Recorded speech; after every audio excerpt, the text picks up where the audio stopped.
ओम श्री गणेशाय नमः। जय श्री कृष्ण। आज हम पुरुषोत्तम मास के 11वें अध्याय का श्रवण करेंगे। नारद जी कहने लगे, हे मुने, सब मुनियों से भी महा कठिन ऐसा कौन सा तप उस कुमारी ने किया, सो हमसे कहिए। श्री नारायण कहने लगे, वह बाला सनातन शिव का अत्यंत उग्र तप करने लगी, जिनके सर्पों के आभूषण नंदी भृंगी से सेवित 24 तत्वों और तीनों गुणों से स्तुति किए गए महा 8 सिद्धियों और प्रकृति जटा मुकुट से शोभित भाल में अर्धचंद्र ऐसा शिव को उद्देश्य करके वह बाला ग्रीष्म ऋतु के सूर्य में पंच अग्नि में स्थित हो दुष्कर तप करने लगी।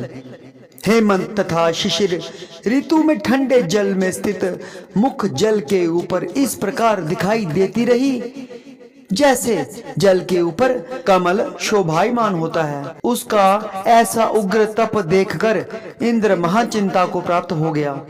हे अर्जुन, सब देवताओं को और महर्षियों को सराहने योग्य ऐसे उग्र तप में प्रवृत्त हुई ऋषि कन्या को 9000 वर्ष बीत गई। फिर पार्वती पति शंकर ने इसके तप से प्रसन्न होकर अपना अगोचर रूप दिखाया। उस रूप को देखकर वह कन्या झटपट खड़ी हो गई, मानो उसके देह में प्राण आ गए हों। तब से उसका शरीर जो दुर्बल हो गया था, मानो हृष्ट पुष्ट हो गया। उस बाला ने नम होकर श्री शंकर को नमस्कार किया और विश्व वंदित श्री शिव का मानसिक उपचार से पूजन किया और उनकी स्तुति करने लगी।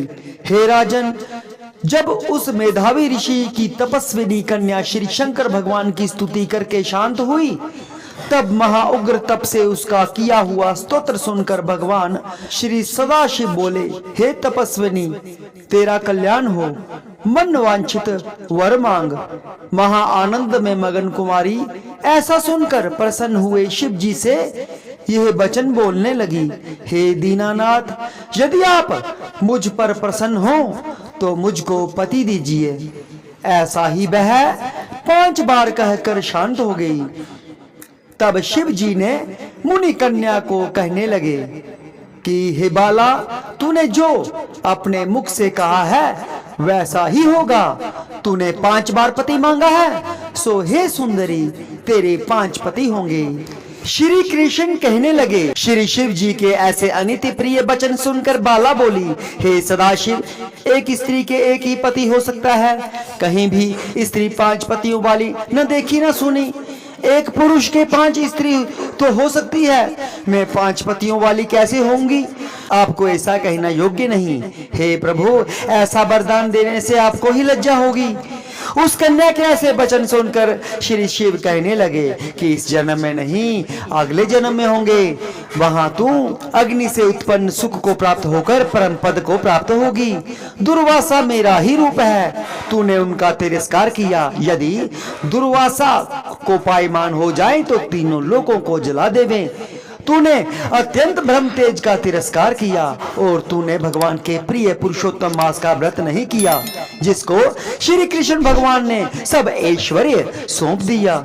हे बाले, मैं ब्रह्मा आदि देवता और नारद आदि तपस्वी जिन भगवान जी की आज्ञा नहीं टाल सकते, तूने उनको नहीं पूजा और अनादर किया, इसलिए तेरे 5 पति होंगे। हे बाले, जो पुरुषोत्तम मास की निंदा करता है वह घोर नरक में जाता है। इसके विपरीत कभी भलाई नहीं हो सकती। जो पुरुषोत्तम के भक्त हैं वह पुत्र पौत्र और धन से युक्त है।